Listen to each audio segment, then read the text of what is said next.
નમસ્તે દોસ્તો, હું છું કેવલ જોશી. સ્વાગત છે તમારું કેવલ્સ માઇક પોડકાસ્ટમાં. મિત્રો, આપણે હંમેશા ઈચ્છતા હોઈએ છીએ કે જ્યારે આપણે હસીને વાત કરીએ ત્યારે આપણા દાંત ચમકતા દેખાય. પણ ઘણી વખત આપણને એવું સાંભળવા મળતું હોય છે કે આ કરો તો દાંત સારા થાય, આ કરો તો દાંત ખરાબ થાય. તો આવી કેટલીક અફવાઓને આજે આપણે તોડશું. આપણી સાથે છે આજે બગસરા શહેરના જાણીતા ડેન્ટિસ્ટ ડૉક્ટર પ્રતિક બોરડ, જે બગસરા શહેરમાં આસ્થા ડેન્ટલ ક્લિનિક ચલાવે છે. તો સ્વાગત છે આપનું ડૉક્ટર સાહેબ કેવલ્સ માઇક પોડકાસ્ટમાં. થેન્ક યુ કેવલભાઈ. તો આજે આપણે સૌથી પહેલાં એક ભયાનક પ્રશ્નથી શરૂઆત કરીએ. Oral cancer.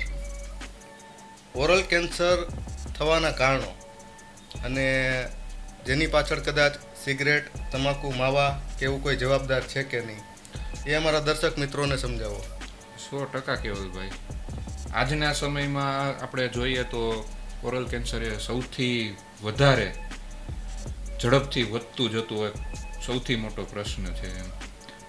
અને એના મુખ્ય કારણોમાં આપણે ગણીએ તો 3-4 કારણો છે. એમાંથી જે તમે વાત કરી કે પાન, માવા, સિગરેટ, વ્યસન છે બધા. વ્યસન આજના લોકોમાં જોઈએ તો વ્યસનનું પ્રમાણ ખૂબ જ વધતું જાય છે. કે સૌથી મોટું વ્યસન તો છે જ. એમાં જેમ આપણે પાન માવા ખાતા જઈએ, સોપારી ખાઈએ તો આપણા ગાલ કડક થતા જતા હોય, મોઢાની અંદર સફેદ ચાંબા થતા હોય એવું લાગે. બીજા કારણો પણ આપણે જોઈએ તો ક્યાંય વ્યવસ્થિત દાંત આપણા ના હોય, દાંત ભાંગી ગયા હોય, તૂટી ગયા હોય ને એની અણી વાગતી હોય, ભરાતી હોય, એના લીધે વારંવાર ચાંદી પડતી હોય, એનાથી પણ કેન્સર થઈ શકે. તો દાંતને પણ આનાથી કેટલું નુકસાન થાય છે? દાંતને કેન્સર થવાથી દાંત પ્લસ ઓવરઓલ શરીરની હેલ્થ તમે ગણો, એમનું પારિવારિક જીવન ગણો, કેન્સરથી ઘણા નુકસાન થતા હોય એમ. પણ હજી વ્યસન કરતા જાય છે લોકો અને એટલી સિરિયસનેસ છે નહીં કેન્સર બાબતે. પણ આપણે તો રૂટીન એના કેસ જોતા હોઈએ, એના ઉપરથી એવું લાગે કે કેન્સર એ ખૂબ જ દર્દદાયક હોય છે એમ. લોકો જેને થતું હોય એ જ એની પીડા જાણતા હોય. હવે કેન્સરની વાત જે આપણે કરી ડૉક્ટર સાહેબ, કે તો તેમાં ઘરે એની તપાસ કરવી હોય તો કેવી રીતે કરી શકાય? કે એના કોઈ સિમ્ટમ્સ કે કોઈ કે જેનાથી ખ્યાલ આવે કે કેન્સર છે કે નહીં? એના માટે કેવું છે કે કેવલભાઈ, માનો કે આપણે મોટા ભાગે કોઈ તમાકુ એક જ જગ્યા ઉપર મૂકતા હોય, હા, અથવા તો સોપારી, ઘણા લોકોની આદત હોય કે એક જ સાઈડ સોપારી વધુ ખાતા હોય, હા, ત્યારે આપણા ગાલ એ સાઈડના એકદમ કડક થઈ જતા હોય, મોઢું ખુલવાનું ઓછું થઈ જતું હોય. હા, ત્યારે આપણે અરીસા સામે ઊભા રહીને મોઢું ખોલીને આપણે જોઈ શકીએ કે એકદમ જો આપણા ગાલ કડક થતા જતા હોય, હા, પ્લસ એમાં સફેદ કલરની છારી જમા થતી જતી હોય, બરાબર, તો પછી આપણે ડૉક્ટરને બતાવવું જોઈએ. પ્લસ જે જગ્યાએ આપણે તમાકુ પ્લેસ કરતા હોય, તમાકુ મૂકતા હોય, એ જગ્યા ઉપર સફેદ જેવા ડાઘા દેખાતા હોય તો આપણે ડૉક્ટરને બતાવવું જોઈએ કે એમાં વધારો થાય છે, ઘટાડો થતો હોય, એવું કંઈ પણ થતું હોય તો આપણે ડૉક્ટરને ટાઈમ ટુ ટાઈમ બતાવતું રહેવું જોઈએ. હવે ડૉક્ટર સાહેબ, એક પ્રશ્ન એવો છે કે જે પહેલાંના જે લોકો હતા, તો આજે મોટી ઉંમરે પણ એ લોકોના દાંત ઘણીવાર સારા હોય છે, બરાબર? કે દાખલા તરીકે મારા ફાધરનું જ હું એક્ઝામ્પલ લઉં તો મારા ફાધરની 78 વર્ષની ઉંમર છે, તો આજે પણ એના દાંત સારા છે. મારા મધરના પણ દાંત સારા છે. તો અત્યારની પેઢી જેના દાંત ખરાબ નાની ઉંમરે થવા માંડ્યા છે અને જે જૂની પેઢી જે હતી એના દાંત સારા હોય છે, એની પાછળનું કારણ શું છે? હું તો એવું માનું છું કે પહેલાંના લોકોમાં અને અત્યારના લોકોમાં દાંત ખરાબ થાય છે એનું સૌથી મોટું કારણ ખોરાક, આપણી જે આદતો છે એ છે. જેમ કે આપણે જોઈએ તો પહેલાંના લોકો જે હતા તો એમને એ શેરડી કાચી ફોલીને ખાતા. એના બદલે અત્યારે આપણી જનરેશન કોઈ શેરડી ફોલવાનું પસંદ નથી કરતી, અથવા તો ડાયરેક્ટ રસ કાઢીને પી લેવો છે. એ ડાયરેક્ટ કાચા ફળો ખાતા, કે સંતરા છે કે સફરજન છે, ફાઈબર વાળા ખોરાકો એમને લેવાનું વધારે હતું. જેથી કરીને આ બધી વસ્તુઓથી દાંતની સેલ્ફ ક્લિન્ઝિંગ, કે દાંત એની મેળે મેળે ચાવવાથી સાફ થતા જતા હોય. અને આજની જનરેશનમાં ખોરાક આપણે જોઈએ તો પિઝા છે, બર્ગર છે, પાસ્તા છે, જંક ફૂડ તરફ વળી ગયા છે, કે જે દાંત ઉપર સતત ચોટેલું રહે એટલે એનાથી દાંત વધારે ખરાબ. મેગી ખાય છે પ્યોર સ્ટાર્ક જ છે ને. એટલે કે આ વસ્તુઓ વધારે નુકસાન કરે છે હાલની તકે.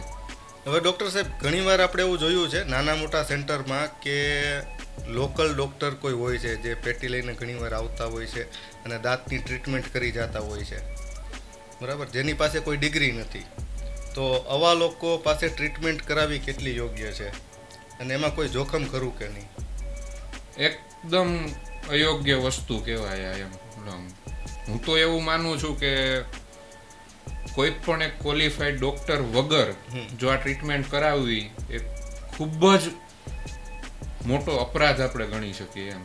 અને એનાથી મોટો અપરાધ કે જે આ લોકો આ ટ્રીટમેન્ટ કરે છે.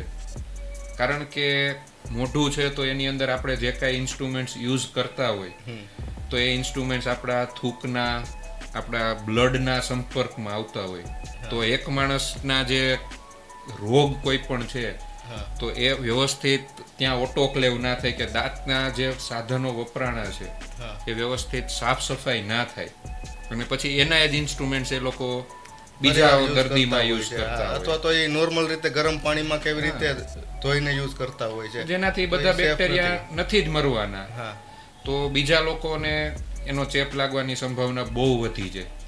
પ્લસ કે જે ત્યાં કોઈ પણ એના પ્રોપર ફંક્શન કે પ્રોપર એની શું સાચી રીત છે આ જાણ્યા વગર એની ટ્રીટમેન્ટ થતી હોય કે જે આપણે ઘણીવાર જોતા હોય કે દાંત પેલું પાવડર ને લિક્વિડ મિક્સ કરી અને મોઢામાં તાત્કાલિક દાંત ચોંટાડીને બેસાડી દેતા હોય. બરાબર. એ ટૂંક સમય જાય એટલે અંદર મોઢામાં હલવા માંડે અને ત્યાંથી પછી નીચેથી ખોરાક ફસાવાનું ચાલુ થાય, પેઢામાં, ગાલમાં, જીભમાં આ વસ્તુ વાગવાની ચાલુ થાય, એમાંથી પછી ચાંદી પડે ને એમાંથી પછી કેન્સર પણ લોકોને થતા હોય છે.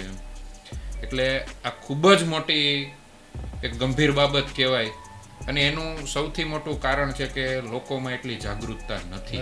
બરાબર છે, લોકોને ખબર કરવા જાય છે અથવા તો લોકલ ટ્રીટમેન્ટ સમજીને લઈ લે છે, પણ આ વસ્તુ ખૂબ જ રિસ્કી છે દર્શક મિત્રો.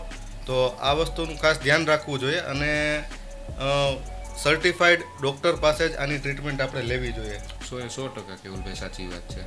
હવે ડૉક્ટર સાહેબ ઘણી અફવાઓ જે હોય છે એને આપણે આપણા દર્શક મિત્રોને સમજાવવાની છે. સુગરવાળી વસ્તુ કે ગોળ કે એવી કોઈ વસ્તુ આપણે ન ખાઈએ તો કેવિટી નહીં થાય. ના, એવું જરૂરી નથી, કારણ કે આપણા શરીરને દરેક વસ્તુઓની જરૂર હોય છે. આપણે કેવિટીસથી બચવા માટે તદ્દન ગળી વસ્તુ બંધ ના કરી શકીએ કારણ કે એની પણ વસ્તુ બંધ કરી દઈએ કે આપણા શરીરમાં એની પણ જરૂર છે જ, પણ આપણે કેટલી દાંતની સાફ સફાઈ રાખીએ છીએ, આપણા દાંતનું સ્વાસ્થ્ય કેટલું સારું છે, કેટલું આપણે ચોખ્ખું રાખીએ છીએ એના ઉપર વધારે આધારિત હોય છે. કે ખાલી ગળી વસ્તુ ખાવાનું આપણે બંધ કરી દઈએ તો આપણા દાંત નહીં સડે, એ વસ્તુ ખોટી છે. એની સાથે સાથે આપણે વિચારીએ તો મેં કીધું એમ કે જંક ફૂડ જે બર્ગર, પિઝા કે જેમાં સ્ટાર્ચ, કાર્બોહાઈડ્રેટ આ બધી વસ્તુઓ વધારે હોય છે કે દાંત ઉપર સતત એ જામતું જાય તો બેક્ટેરિયા જે દાંત ઉપરના છે, મોઢામાં જે ખરાબ બેક્ટેરિયા છે એને એમાંથી પૂરતો પોષણ મળતું રહે અને એમાંથી એ પોતાની કોલોની મોટી કરતા જાય, વસ્તી વધારો કરતા જાય અને એનાથી કેવિટીસ થાય. બરાબર છે. ખાસ કરીને લોકો જે સૌથી વધારે ફ્રીક્વન્ટલી ફૂડ લેતા હોય કે કલાક 2 કલાકના અંતરે વારંવાર કંઈક ને કંઈક ખાતા રહેતા હોય છે તો એ લોકોમાં કેવિટીસ થવાનું પ્રમાણ સૌથી વધારે હોય. બરાબર છે. તો એવું સમજીએ આપણે કે ભાઈ બેક્ટેરિયા છે એ વારંવાર ખાવાવાળા લોકો જે છે એના દાંતમાં પાર્ટી કરતા હોય છે. 100% બરાબર. તો આનું સોલ્યુશન શું એમ બને એટલું આપણે ફ્રીક્વન્ટલી માનો કે કોઈ પણ વસ્તુ લેતા રહેતા હોય, ખોરાક છે કે જે વધારે પ્રમાણમાં સ્ટીકી હોય, દાંત સાથે ચોટી રહેતો હોય, અથવા તો ચા કોફી પીતા હોય તો રૂટીન જો શક્ય નથી કે આપણે વારંવાર જેટલી વાર ખોરાક લઈએ એટલી વાર બ્રશ કરીને દાંત ચોખ્ખા કરી શકીએ તો વ્યવસ્થિત એક સાદા પાણીથી આપણે વ્યવસ્થિત ગાર્ગલ કોગળા કરીને મોઢાને ચોખ્ખું રાખી શકીએ. ખાલી 1.5 થી 1 મિનિટનું કામ હોય, વ્યવસ્થિત જો કોગળા કરી અને દાંતને સાફ કરી દઈએ તો ઘણા ખરા અંશે કેવિટીસ થવાનું રિસ્ક ઘટી જાય. બરાબર છે. હવે ડૉક્ટર સાહેબ બીજો એક પ્રશ્ન એવો છે કે દિવસમાં તો પછી બ્રશ કેટલી વાર કરવું જોઈએ અને ફ્લોસિંગ કરાવવું જરૂરી છે કે નહીં અને એનો ફાયદો શું થાય? આમ તો માનીએ ત્યારે આપણે રૂટીન સવારે તો બ્રશ કરતા હોઈએ અને બીજું સાંજે સૂતા પહેલા એકવાર. 2 ટાઈમ બ્રશ કરો ઇનફ છે તમારા કોઈ પણ માણસ માટે. બીજું કે આપણે રૂટીન વ્યવસ્થિત બ્રશ કરતા હોઈએ છતાં પણ આપણા જે દાંત હોય બે દાંત વચ્ચે એક સામાન્ય એવી જગ્યાઓ હોય જ્યાં ખાંચા પડતા હોય ત્યાંનો ખોરાક ઘણીવાર કે જે પ્લાક ટાર્ટર જે દાંત ઉપર જમા થતું હોય એ ચોખ્ખું ના થાય વ્યવસ્થિત, તો એના માટે ફ્લોસિંગ કરવું જરૂરી છે. તો એ કેટલા ટાઈમે કરાવવું જરૂરી? ફ્લોસિંગ ફ્રીક્વન્ટલી તમે જાતે પણ કરી શકે, કોઈ પણ દર્દી જાતે કરી શકે. એના માટે એક એનો ફ્લોસિંગનો થ્રેડ આવે, 7-8 ઇંચનો થ્રેડ લઈ અને એને વ્યવસ્થિત આંગળીમાં વીંટી અને બધા દાંત વચ્ચે આવી રીતે સાફ કરી શકે. અથવા હવે તો આર્ટિફિશિયલ એક પ્લાસ્ટિકના થ્રેડ સાથે પણ આવે છે ફ્લોસર, એનાથી પણ વ્યવસ્થિત સાફ સફાઈ કરી શકે. દિવસમાં 1 થી 2 વખત ફ્લોસિંગ કરે, વ્યવસ્થિત ટેકનિકથી કરવામાં આવે તો સારું છે, એમાં કોઈ વાંધો નથી. હવે ડૉક્ટર સાહેબ આપણે ઘરેલું નુસ્ખાની વાત કરીએ. ઘરેલું નુસ્ખાઓનો ઉપયોગ કરતા હોય છે ઘણા કે ભાઈ દાંત દુખે તો લવિંગ લગાવવું કે બામ લગાવવું કે તમાકુ મૂકવી, તો આ કેટલું યોગ્ય હોય છે? હા, અમુક અંશે કામ આપે છે આ વસ્તુ. માનો કે જ્યારે પણ આપણને અચાનક રાત્રિ દરમિયાન દુખાવો થાય, આપણી પાસે નજીકમાં દવાખાનાની સુવિધા ના હોય અથવા તો ઘરમાં દુખાવાની દવા પણ ના હોય, તો આપણે ટેમ્પરરી રિલીફ એનાથી મેળવી શકીએ. કે કોઈ લવિંગનું તેલ છે આપણી પાસે ઘરે છે, અથવા લવિંગનો ભૂકો કરીને કે બામવાળું રૂ કોટન કરી અને જે સડાવાળી દાઢ હોય કે જ્યાં દુખાવો થતો હોય તે આપણે થોડી વાર પૂરતું પ્લેસ કરી રાખીએ તો દુખાવામાં તમને થોડીક રાહત થાય. અને તમાકુથી કોઈ રાહત મળે છે? હા, તમાકુથી થોડીક ટાઈમ પૂરતી રાહત મળે ખરા, પણ એનો મતલબ એ નથી કે આપણે ફ્રિકવન્ટલી આ યુઝ કરતું રહેવું જોઈએ. કારણ કે આ વસ્તુ કેવી છે કે આપણા દાંત છે એ સેલ્ફ રિપેર નથી હોતા. બરાબર. આપણા શરીરમાં દાંત એક જ એવું અંગ છે કે જેની પાસે જાતે રિપેર થવાની કેપેસિટી નથી. બરાબર. દાંતમાં એકવાર સડો થાય, દાંત ડેમેજ થાય તો એની મેળે ક્યારેય રિપેર થવાના નથી. એને વ્યવસ્થિત સાફ સફાઈ કરાવી, ડેન્ટિસ્ટ પાસે બતાવી, એને ક્લિનિંગ કરાવી અને પછી એમાં વ્યવસ્થિત ટ્રીટમેન્ટ કરાવવી પડે. આપણે ટેમ્પરરી પેઇન થાય છે, દુખાવો થાય છે, એનો મતલબ કે કંઈક પ્રોબ્લેમ છે. આપણે આજે એમાં લવિંગ કે બામ મૂકીને ટાળી દેશું તો ભવિષ્યમાં એ મોટી ટ્રીટમેન્ટ કે મોટી તકલીફ જ કરવાની છે. સારું એ છે કે આપણે ટાઈમ ટુ ટાઈમ રેગ્યુલરલી તપાસ કરાવતી રહેવી જોઈએ. બરાબર છે. તો હવે ડૉક્ટર સાહેબ એક પ્રશ્ન આપણે નાના બાળકોનો છે કે નાના બાળકોના જે આપણે દૂધિયા દાંત કહીએ છીએ એ પડતા હોય છે, બરાબર? તો એની પાછળ જનરલી પેરેન્ટ્સ કેરલેસ છે, જેમાં હું પણ આવી જાઉં કે મેં પણ એવી તપાસ નથી કરી. તો આજે પોડકાસ્ટના માધ્યમથી હું સમજવા માગીશ અને દર્શક મિત્રોને પણ થોડુંક સમજાવો તમે કે એની કોઈ ટ્રીટમેન્ટ કે એની કોઈ કેર કરવી કેટલી જરૂરી છે. ના, ખૂબ જ સરસ ક્વેશ્ચન છે કેવલભાઈ. કારણ કે આજે આપણે જોઈએ તો મોસ્ટલી પેરેન્ટ્સ એવું વિચારતા હોય કે બાળકોના દૂધિયા દાંત છે તો પડી જવાના છે, તો એની કોઈ સારવાર કરાવી જરૂર નથી, પાછળથી જ નવા દાંત તો આવી જ જવાના એમ. પણ એવું નથી હોતું કેવલભાઈ. માનો કે કોઈ બાળક છે તો અંદાજિત 5-6 મહિનાથી ત્યાં દાંત ઉગવાનું એમને શરૂઆત થાય અને એ દાંત 12-13 વર્ષ સુધી આવીને પડતા રહેતા હોય છે. માનો કે એ દાંતમાં સડો થાય બાળકોના દાંતમાં, એટલે વ્યવસ્થિત બાળક છે તો એ એટલું નથી સમજી શકવાનું કે શું તકલીફ છે મને, કે આપણી જેમ એ બીજા લોકોને કહી ના શકે કે મને અહીંયા દુખે છે. કે જ્યારે આપણને કોઈ સોજો આવી જાય કે બાળક અત્યંત દુખાવાના લીધે ચીડાઈ જાય, જમવાનું બંધ કરી દે, આવું થાય ત્યારે આપણને ધ્યાન પડતું હોય. પણ એનું સૌથી મોટું નુકસાન એ થાય કે માનો કે આ બાજુના દાંતમાં બાળકને સડો થયો તો એ બાજુ જમવાનું બંધ કરી દેશે, એ બીજી બાજુ જમવાનું ચાલુ કરશે, કારણ કે એને આ વસ્તુનો ખ્યાલ નથી આવવાનો. માનો કે કડક વસ્તુ ખાવાથી એને દુખાવો થાય છે તો તમે જે પણ કઈ કડક વસ્તુ એમને આપશો તો એ વસ્તુ એ જમવાની ના પાડશે, એના બદલે પોચી વસ્તુ પ્રિફર કરશે. બરાબર છે. પછી એનાથી વધતું જશે, સડો વધતો જશે, રસી થતું જશે, તો જે નીચે જે કાયમી દાંત આવે છે એને પણ એ નુકસાન કરશે. બરાબર. પ્લસ માનો કે બાળક એક બાજુથી જમવા માટે પરમેનન્ટલી કાયમી માટે બીજી બાજુ શિફ્ટ થઈ ગયું, આ બાજુ દુખાવાના લીધે નથી જમતું, ઉદાહરણ તરીકે આપણે લઈએ, બીજી બાજુ એ જમે છે તો એના લીધે એના જે મોઢાનો ને જે વિકાસ વ્યવસ્થિત આ સ્નાયુઓનો ચાવવાના લીધે જે ફોર્સ આવતો એના લીધે જે સ્નાયુઓનો વિકાસ થતો હોય એ પ્રોપર રીતે નહીં થાય. બરાબર. છતાં અને એક બાજુ જમવાથી જે એક બાજુ સાંધા ઉપર આપણા જે બંને સાંધા છે એના ઉપર પ્રેશર વધારે આવે તો એના લીધે ભવિષ્યમાં બીજી તકલીફો પણ વધી જાય. બરાબર છે. તો ટૂંકમાં એની કોઈ આપણે કેર શું કરવાની રહીએ? કેર સૌથી મોટું તો કેવું છે કે બાળક જ્યારે એની માતાના પેટમાં હોય હા 5-6 મહિના જ્યારે પ્રેગ્નન્સીના હોય ત્યારથી જ બાળકના મોઢાની અંદર દાંત બનવાની શરૂઆત થઈ જતી હોય. બરાબર. તો એ સમય દરમિયાન જ એની માતા વ્યવસ્થિત કેલ્શિયમવાળો ખોરાક કે વ્યવસ્થિત ખોરાક લેતા હોય તો બાળકનું જે દાંતનું બંધારણ હોય એ સારું થતું હોય. બરાબર. પછી માનો કે એકવાર દાંત ઉગી ગયા, મોઢામાં આવી ગયા, પછી વ્યવસ્થિત એની સાફ સફાઈ થતી રહે, વ્યવસ્થિત એના પેરેન્ટ્સની દેખરેખ અંદર એનું વ્યવસ્થિત બ્રશ કરતા હોય, હા એ વધારે સારું રહે કે બાળકના દાંત ખરાબ ના થાય. પ્લસ વ્યવસ્થિત બાળકોના ડૉક્ટર પાસે કે બાળકોના જે દાંતના ડૉક્ટર હોય એમની પાસે એની તપાસ કરાવતી રહેવી જોઈએ ટાઈમ ટુ ટાઈમ. બરાબર છે. આ ઉપરાંત માનો કે બાળકને કઈ રીતે બ્રશ કરવું કે ખ્યાલ ના હોય તો એના પેરેન્ટ્સ એને વ્યવસ્થિત દાંત સાફ કરાવી આપે નાની જે ઉંમર હોય ત્યારે. હા બરાબર. પ્લસ સૌથી વધારે કે બાળકને ખોરાક આપવાની જે ટેવ હોય એમાં સૌથી એમાં અગત્યનું હોય કે બાળકની ટેવ હોય કે રાત્રે સૂતા છે તો ઘણા બાળકને એવી રીતે પેરેન્ટ્સની પણ ટેવ હોય કે એમને દૂધને કે ચા કે કોફી કે એવું આપીને સુવરાવતા હોય છે. તો એ વસ્તુ સૌથી ખરાબ વસ્તુ છે કે સતત કોઈ પણ વસ્તુ દાંત ઉપર ચોટેલી ના રહેવી જોઈએ. આનાથી દાંતમાં સડો સૌથી વધારે થતો હોય. કોઈ પણ વાર તમે દૂધ આપો છો કે બાળકને કંઈ પણ આપો છો તો એના પછી વ્યવસ્થિત દાંતને કોગળા કરી મોઢામાં પાણી ફેરવીને દાંત સાફ બાળકોનું કરાવી સતત નાખવાના. ચોકલેટ ખાવાનું ને એવું શરૂ હોય છે અને જનરલી જંક ફૂડ વધારે ખાતા હોય છે અથવા તો આ જે પેકેટ્સના ખોરાક છે હા, બહુ જ. એ કેટલું નુકસાન કરે છે? ખૂબ જ નુકસાન કરે એમ કે ચિપ્સ છે, હા પાસ્તા, મેગી, બર્ગર, હા. આ બધી વસ્તુ તો અત્યંત નુકસાન કરે દાંતને.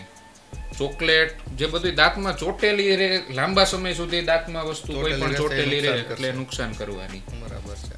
આ ઉપરાંત ઘણીવાર બાળકને ઘણી દવાઓ ચાલુ હોય જે નાના હોય ત્યારે, સપ્લિમેન્ટ ઘણા ચાલુ હોય કે મલ્ટીવિટામિન ચાલુ હોય કે એમાં પણ ઘણી અમુક જે સિરપ લેતા હોય ઘણીવાર એમાં આયર્ન હોય મોસ્ટલી કે સિરપ લેતા હોય ત્યારે, પ્લસ ઘણી સુગરવાળી સિરપ હોય. તો આના લીધે પણ દાંત ખરાબ થતા હોય. બરાબર છે. તો જ્યારે પણ એ બાળકની દવા ને એવું ચાલુ હોય ત્યારે દવા આપ્યા બાદ તરત જ એને વ્યવસ્થિત કોગળા કરાવીને મોઢું પાછું સાફ કરાવી દેવું જોઈએ. બરાબર. તો બાળકના દાંતને ભવિષ્યમાં ખરાબ થતા અટકાવી શકાય. તો હવે સાહેબ એવું હોય છે કે ઘણીવાર નાના બાળકોને અંગૂઠો ચૂસવાની ટેવ હોય છે, બરાબર, અને એના દાંત વાંકા ચૂકા ઉગતા હોય છે. તો એની પાછળ આ જ રીઝન છે કે બીજું કોઈ? ખૂબ સરસ ક્વેશ્ચન કેવલભાઈ. લાગે છે કે તમે પણ ઘણું ખરું રિસર્ચ કર્યું છે આજે ડેન્ટિસ્ટ્રી બાબતે. હવે થોડોક AI નો સમય છે તો થોડું ઘણું થઈ શકે. ના ના, ખૂબ પણ સારી તમારો વાત અભ્યાસ છે. એ અભ્યાસ છે અને અમારું જે રિસર્ચ છે એ અધૂરું હોય છે, તો એના માટે જ તમારી જરૂર પડે છે અમારે. ખૂબ સારી બાબત છે કેવલભાઈ કે આટલું આ સારી વસ્તુ લોકોમાં જાગૃતતા ફેલાવવા માટે તમે એક કામ કરો છો. હવે આપણો સવાલ એ હતો કે જે અંગૂઠો ચૂસવાની ને ટેવ હોય કે એનાથી બાળકને કેટલું નુકસાન થાય. તો ઘણીવાર કેવું થાય કે બાળકના દાંત પ્લસ આ હાડકાનો ને બધો એ વિકાસ થતો રહેતો હોય અને એ ટાઈમે બાળક અંગૂઠો મોઢામાં રાખીને ચૂસવાની ટેવ હોય અને એ નેચરલ કોમ્પ્લેક્સ છે કે બાળકને એ વસ્તુથી સંતોષ મળતો હોય ને સારું લાગતું એટલે બાળક એ રીતે કરવાનું. તો એના લીધે જે ઉપરના દાંત છે એમ વધારે પડતા બારા આવવાની ટેવ પડે કે વધારે પડતા બારા દાંત આવી જાય. પ્લસ બીજી એક ટેવ એ પણ હોય કે ઘણા બાળક જે આપણે શ્વાસ લેતા હોય એવી રીતે હોય ત્યારે આપણી જીભને બધું તાળવામાં ટચ થવાના બદલે દાંતને ટચ થતી હોય જેને અમારી ભાષામાં ખજવાડવાની ટેવ હોય છે, જીભ ટંગ થ્રસ્ટિંગ કહેવાય. હા બરાબર છે. તો એનાથી પણ વારંવાર દાંત પર ફોર્સ આવતો રહે. હા તો એ ફોર્સ આવવાના લીધે પણ દાંત બારા નીકળી જાય અને ભવિષ્યમાં વાંકા ચૂકા દાંત થવાની ટેવ. બરાબર. પ્લસ ઘણીવાર એવું પણ બને કે જે આપણે નોર્મલી મોટાભાગે નાકથી શ્વાસ આપણે લેવાના હોય હા તો બાળક વ્યવસ્થિત જો આ 2-3 આવી હેબિટ હોય તો એના લીધે મોઢેથી શ્વાસ લેવાની ટેવ ચાલુ પડી જાય એમ. બરાબર. કે ઘણીવાર એવું પણ બને કે જે શ્વાસ આપણે મોસ્ટલી નાકથી લેતા હોય હા પણ ઘણા બાળકોને મોઢેથી શ્વાસ લેવાની ટેવ ટેવ હોય તો એના લીધે પણ ભવિષ્યમાં તકલીફો થતી હોય કે હેવી બ્રીથિંગ શ્વાસ લેતો હોય ત્યારે ખૂબ અવાજ આવતો હોય એવું લાગે ઘણીવાર આપણને, નસકોરા જેવો માઇનર અવાજ આવે બાળકોમાં. તો એના માટે પણ જો આવી ટેવ આપણને દેખાય આપણા બાળકોમાં તો ફરજિયાત આપણે બાળકોના દાંતના ડૉક્ટરને બતાવવું જોઈએ. તો એક એ રીતે 2-3 સમજાવી વ્યવસ્થિત એની ફિઝિયોથેરાપી કે જે અમારી ભાષામાં કસરત કહેવાતી હોય કે વ્યવસ્થિત કાઉન્સલિંગ કરીને એમને આપણે ટેવ છોડાવવાનો પ્રયત્ન કરીએ છતાં પણ ના છૂટે તો એના પછી અમુક અપ્લાયન્સીસ આવતા હોય આપણે મોઢામાં એ પહેરાવીને આ ટેવ છોડાવવાનો પ્રયત્ન કરીએ. એના પણ ઇક્વિપમેન્ટ કંઈ આવે છે. હવે ડૉક્ટર સાહેબ એક બીજો પ્રશ્ન છે, બ્લીડિંગ ગમ્સ. એના વિશે એવી માન્યતા છે કે ભાઈ બ્લીડિંગ થતું હોય દાંતમાં કે એની આસપાસ તો એ નોર્મલ વસ્તુ છે, એના માટે કોઈ ટ્રીટમેન્ટની જરૂર નથી. તો આ કોઈ સિરિયસ બાબત છે કે પછી એના પર થોડુંક ટ્રીટમેન્ટ પર ધ્યાન દેવું જોઈએ? ખૂબ જ સિરિયસ બાબત કહેવાય કેવલભાઈ. કારણ કે જ્યારે પણ આપણા પેઢામાંથી લોહી નીકળવાનું ચાલુ થાય, એનો મતલબ કે આપણા પેઢામાં કંઈક તકલીફ છે. નોર્મલ પેઢામાંથી ક્યારેય લોહી નીકળે નહીં. તો ઘણા લોકો એવું કરે કે ભાઈ બ્રશ કરવાનું બંધ કરી દઈએ આપણે તો બ્લીડિંગ બંધ થઈ જશે. ના કેવલભાઈ, એવું નથી. વ્યવસ્થિત જો આપણા પેઢામાંથી લોહી નીકળતું હોય તો વ્યવસ્થિત બ્રશ કરીને, વ્યવસ્થિત ફ્લોસિંગ કરીને આપણે દાંતને સાફ રાખીએ તો 8-10 દિવસમાં બ્લીડિંગ થવાનું બંધ થઈ જતું હોય. છતાં પણ ના થાય તો આપણે ડેન્ટિસ્ટને બતાવી અને એની વ્યવસ્થિત ટ્રીટમેન્ટ કરાવીને પેઢાની સારવાર કરાવવી પડે. બરાબર. કારણ કે પેઢામાંથી લોહી નીકળવું એ એકદમ સાયલેન્ટ કિલર જેવો રોગ છે. આપણને ખબર પણ ના પડે અને આપણા પેઢા ધીમે ધીમે સોજો આવે, રસી થાય અને એમાંથી પાયોરિયા તરફ આપણને લેતું જાય. બરાબર.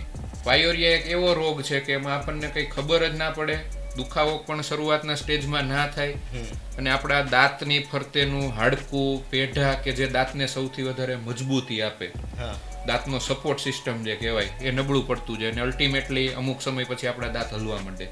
બરાબર છે. એટલા માટે બ્લીડિંગ ગમ છે ખૂબ જ ભયંકર બાબત કહેવાય કે જેના ઉપર આપણે ધ્યાન દેવું જ જોઈએ. પેઢામાંથી લોહી નીકળે ખૂબ ખરાબ વસ્તુ કહેવાય.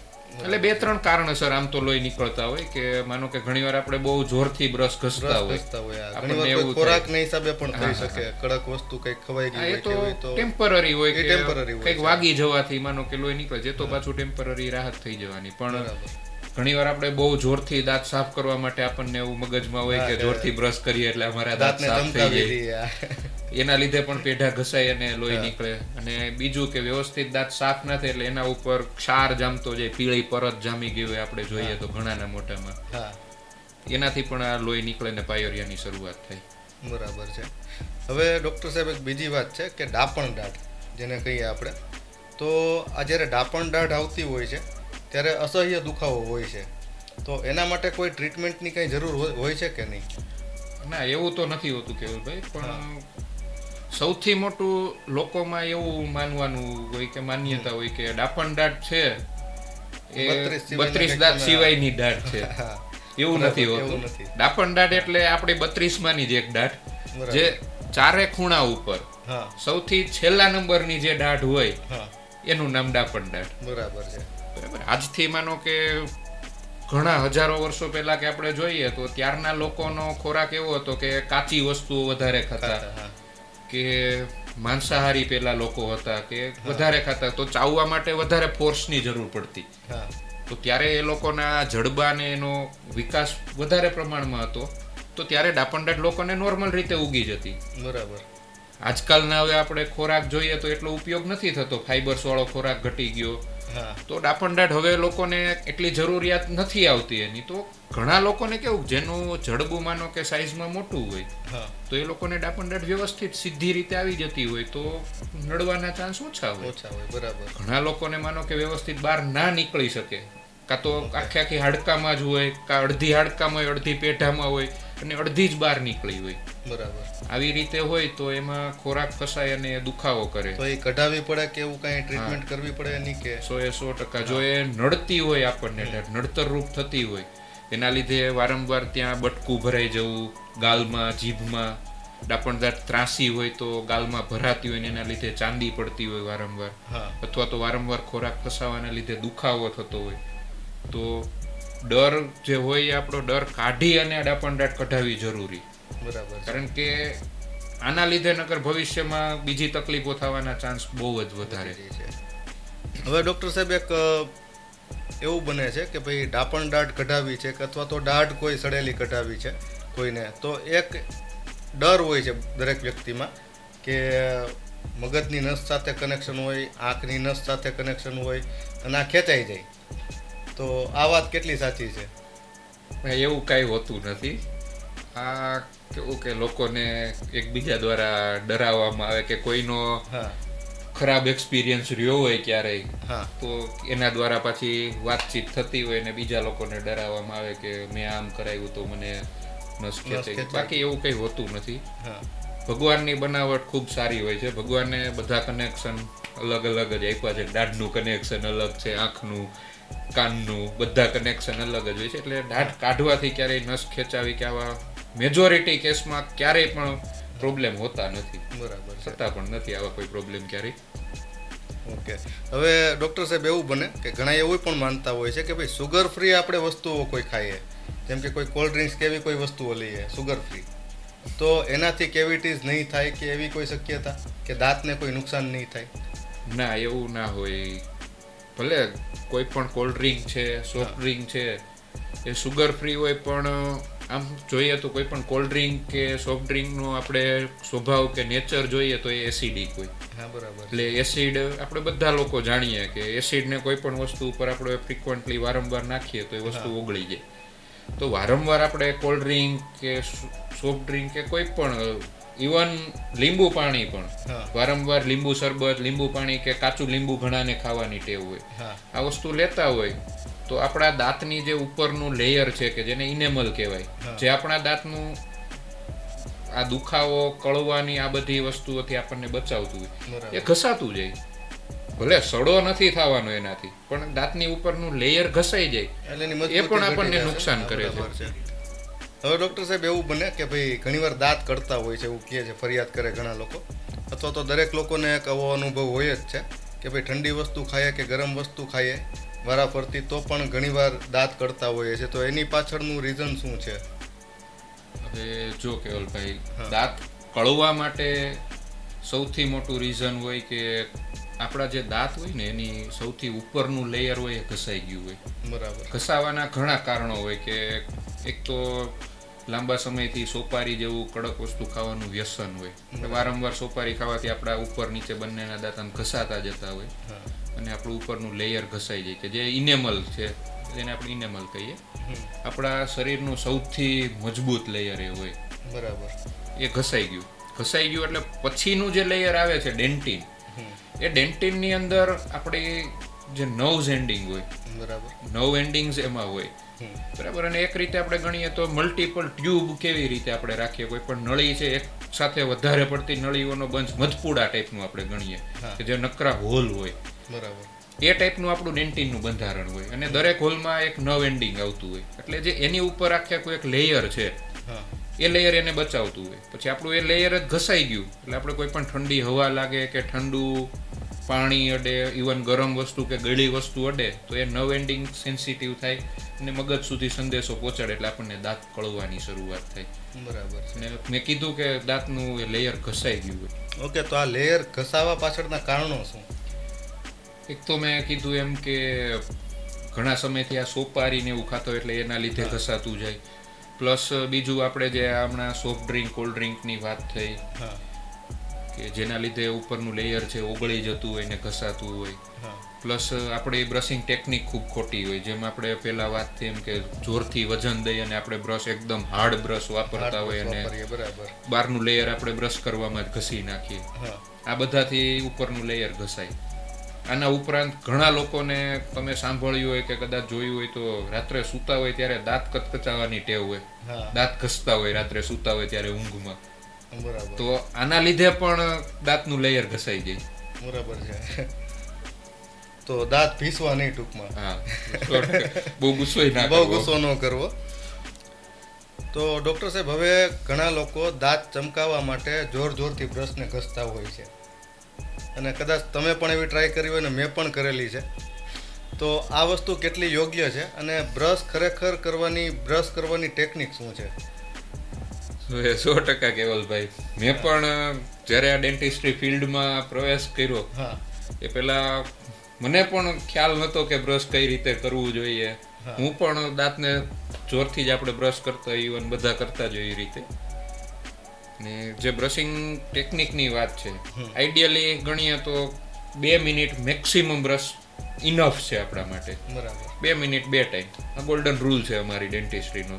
2 મિનિટ 2 ટાઈમ્સ, બરાબર. અને બ્રશિંગ ટેકનિક આપણે જોઈએ તો આપણે જનરલી કેવું હોય કે બ્રશ પકડીને આવી રીતે આમ આડું ઘસવા માંડીએ, તો એ તદ્દન ખોટી વસ્તુ છે. બરાબર.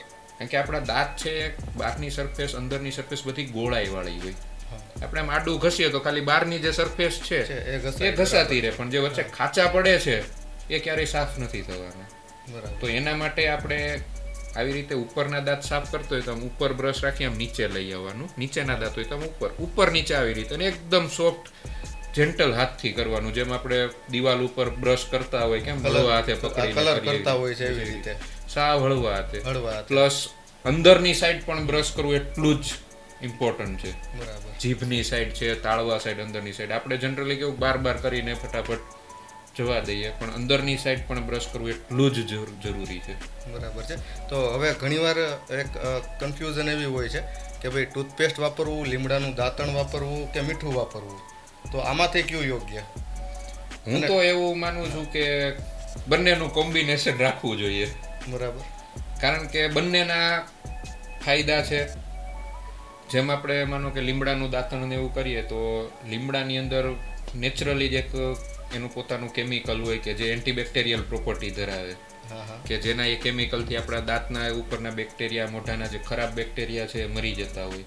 બરાબર. પ્લસ એનું નુકસાન એ છે કે વ્યવસ્થિત જેટલું બ્રશ આજની જે લેટેસ્ટ બ્રશ છે એકદમ સોફ્ટ બ્રિસલ વાળા હોય, કે જે એકદમ સોફ્ટ બ્રશ હોય જે ખૂણામાંથી બધી જગ્યાએથી સાફ સફાઈ કરે, નથી શકાતું એટલું દાંતણથી સાફ સફાઈ એટલી ના થાય.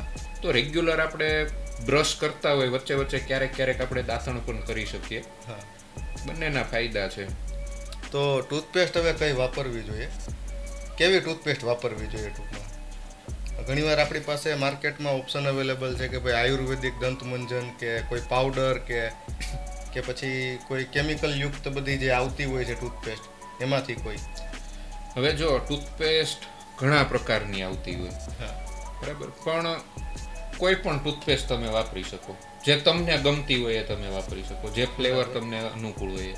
પણ એમાં સૌથી અગત્યની વસ્તુ તમારે જોવાની કે તમારે ટૂથપેસ્ટ જે વાપરો છો એની પાછળ તમારું એનું કામ શું છે, તમારે એનો ઉપયોગ શું છે, કે તમારે દાંતને એકદમ સાફ રાખવા છે, એકદમ ચમકીલા રાખવા છે, એના માટે ટૂથપેસ્ટ તમે વાપરો છો, વ્યવસ્થિત દાંતનું આયુષ્ય વધે કે વ્યવસ્થિત સાફ સફાઈ થાય એના માટે વાપરો છો. પણ એક વસ્તુ ખાસ ધ્યાન રાખવાની કે ટૂથપેસ્ટની અંદર એના જે પાર્ટિકલ હોય એનું પ્રમાણ મોટું ના હોવું જોઈએ, કે જે એબ્રેઝિવ પાર્ટિકલ્સ કહેવાય, ટૂથપેસ્ટમાં એનું પ્રમાણ વધારે ના હોવું જોઈએ. બરાબર. કારણ કે એનાથી શું થાય કે આપણે દાંતને ઘસીએ તો આપણું ઉપરનું લેયર એ એક ટાઈપનું કાચ પેપર, આપણું જે સેન્ડ પેપર આપણે ગણીએ, કેમ બહુ જાડી સાઇઝનું પાર્ટિકલ વાળું સેન્ડ પેપર હોય તો એ બધું ઘસી નાખે, એવી રીતે સેમ ટૂથપેસ્ટમાં પણ એવું હોય.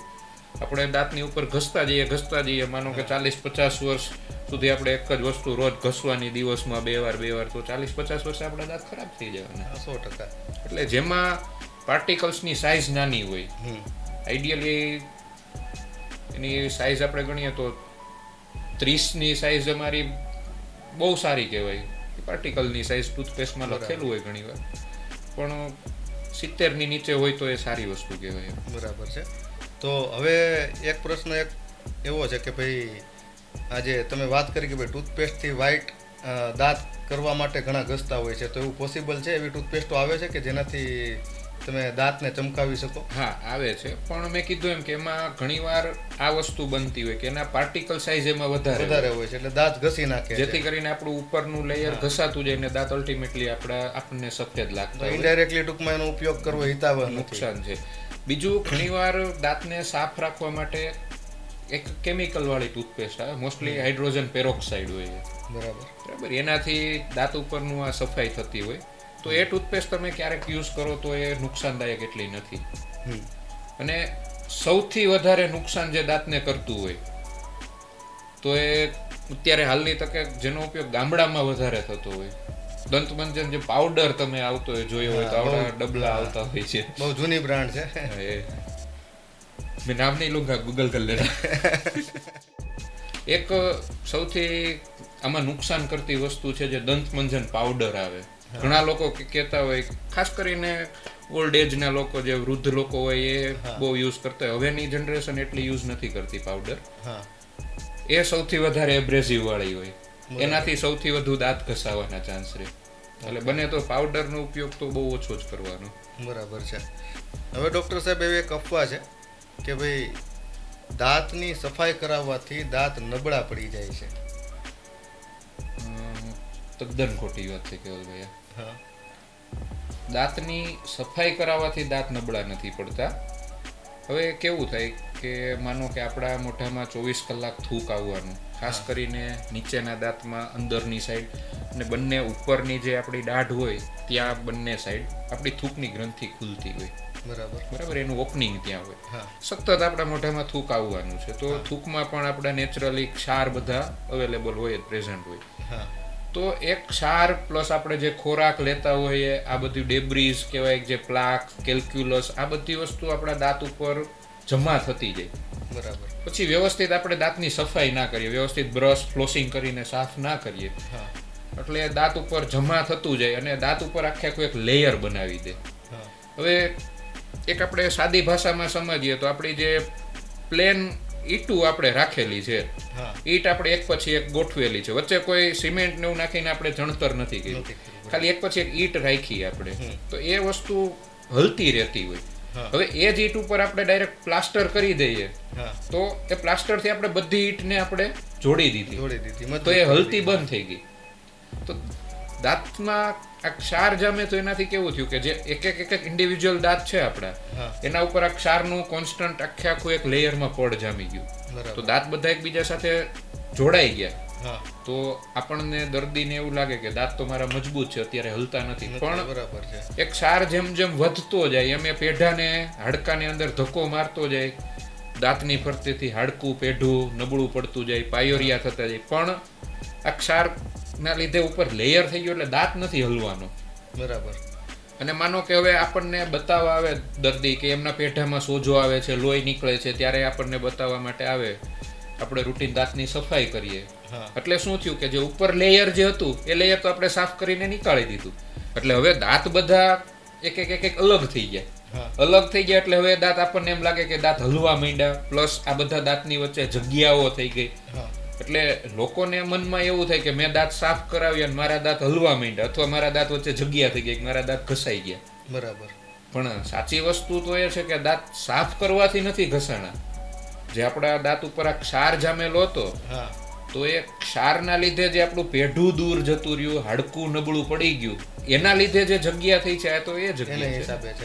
એટલે દાંત સાફ કરાવવાથી ક્યારેય નબળા નથી થતા. પણ હા, યોગ્ય સારવાર જો કરવામાં આવે, કે યોગ્ય પદ્ધતિથી સાફ કરવામાં આવે, કે એનું જે પ્રોપર, એમાં દાંત, ઘણા લોકોને એવું હોય કે દાંત ઘસાઈ જાય એમાં.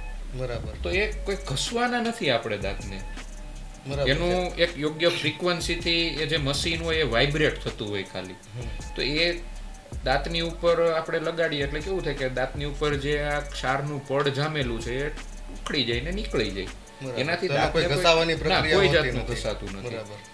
વ્યવસ્થિત દાંત સાફ થઈ જાય, આફ્ટર એને વ્યવસ્થિત પોલિશિંગ ને એવું થઈ જાય એટલે દાંતની પાછી એકદમ સ્મૂધ સરફેસ થઈ જાય, એટલે નવો ક્ષાર, નવું ટાર્ટર, પ્લાક એના ઉપર ના ચોટે, તો દાંતનું આયુષ્ય વધે છે. બરાબર. તો હવે આમાં દાંત કેટલા સમયે સાફ કરાવવા જોઈએ? અને બીજો પ્રશ્ન એવો છે કે ભાઈ કેટલી ઉંમરના, કે દાખલા તરીકે કોઈ મોટી ઉંમરના વ્યક્તિ છે કે જેના ઓલરેડી દાંત થોડા ઘણા હલતા હોય છે, તો આ લોકો દાંત સાફ કરાવી શકે કે નહીં? હા, કરાવી શકે. જો અમુક લિમિટ સુધી દાંત હલતા હોય તો એને યોગ્ય રીતે સાફ કરીને અને યોગ્ય સારવાર આપીને એ દાંતને ત્યાંથી હલતા આગળ અટકાવી પણ શકાય અને દાંતનું આયુષ્ય હજી વધે. બરાબર છે. બરાબર. અને બીજો પ્રશ્ન તમારો હોય તો કેટલા સમયે દાંત સાફ કરાવવા જોઈએ? તો આઈડિયલી એ દરેક માણસ ઉપર અલગ અલગ હોય. માનો કે જે માણસોને વધારે વ્યસન હોય પાન માવા તમાકુ ખાવાનું, તો એ લોકોએ દર 6 મહિનાથી વર્ષગાળામાં દાંત સાફ કરાવતા રહેવા જોઈએ. બીજું, ઘણાના શરીરમાં થૂકમાં ક્ષારનું પ્રમાણ વધારે હોય તો એ લોકોએ પણ દર 6 મહિને કેવી રીતે સાફ કરાવતા રહેવા જોઈએ. બાકી નોર્મલી તમે વર્ષ 2 વર્ષે એકવાર સાફ કરાવો તો ચાલે. જે લોકોને વ્યવસ્થિત બ્રશથી સાફ રાખી શકતો હોય પણ કરાવવા તો જોઈએ. બરાબર છે. હવે ડૉક્ટર સાહેબ ઘણીવાર એવું બને છે ઘણા લોકોના મોઢામાંથી ઘણી ખરાબ વાસ કે દુર્ગંધ આવતી હોય છે, તો એની પાછળનું કારણ શું? તો દુર્ગંધ આવવા પાછળના ઘણા કારણ હોય. હમ. એમાં આપણે એક કારણ જોઈએ તો જેમ હમણાં મેં સમજાવ્યું એવી રીતે દાંત ઉપર આ ક્ષાર પ્લસ ખોરાક ને બધું જમા થતું જાય, હા. વ્યવસ્થિત સાફ સફાઈ ના થાય તો એ ક્ષારમાંથી કે ખોરાક જે ચોટેલો હોય એમાંથી દુર્ગંધ આવે. બીજું, વ્યવસ્થિત આપણે જીભ ઘણીવાર સાફ ઘણા લોકો ના કરતા હોય, હા, બરાબર. ટંગ ક્લીનર કે એનો ઉપયોગ ના કરી અને વ્યવસ્થિત જીભ સાફ ના થાય એટલે જીભ ઉપર આખી એક પરત જામી જતી હોય, હા, બરાબર. એના લીધે દુર્ગંધ આવતી હોય. બીજું, જ્યારે આપણે વ્યવસ્થિત મોઢામાં દાંત જ ના હોય, હા. અમુક દાંત કઢેવાઈ નાખ્યા હોય, પછી વ્યવસ્થિત દાંત પાછળ ફીટ પાછા ના કરાવ્યા હોય, હમ.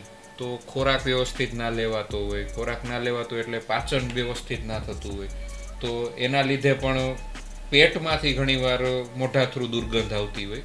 બરાબર. જે આપણે ઓટકાર ખાઈએ છીએ એના હા, through. બસ એ જ. ઘણીવાર દુર્ગંધ આવવા માટેના ઘણા કારણ હોય, પણ દાંતને વ્યવસ્થિત સાફ રાખીને આપણે દુર્ગંધને આ બધું ઘટાડી શકીએ. બરાબર છે. તો ઘણીવાર આ દુર્ગંધ રોકવા માટે કે એના માટે કોઈ માઉથ ક્લીનર કે એવી કોઈ વસ્તુનો ઉપયોગ કરી શકાય કે નહીં? હા, ઘણી વસ્તુ આવતી હોય. એમાં ખાસ કરીને ઘણા લોકો માઉથ વોશનો ઉપયોગ કરતા હોય, હા. પણ રેગ્યુલરલી એ માઉથ વોશ આપણે યુઝ કરીએ છીએ તો એ ડૉક્ટરને બતાવીને આપણે કરવું જોઈએ, કારણ કે માઉથ વોશ તો ઘણા માર્કેટમાં મળતા હોય. હમ. ઘણીવાર ઘણા આલ્કોહોલવાળા માઉથ વોશ આવતા હોય, તો બરાબર. જેના લીધે બીજી તકલીફો પણ ભવિષ્યમાં ઉદ્ભવતી હોય. બીજું, એક જે આપણે પ્રિસ્ક્રાઇબ કરતા હોય ઘણીવાર ડૉક્ટર કે ક્લોરેક્ઝિડિનવાળા માઉથ વોશ આવતા હોય, હમ.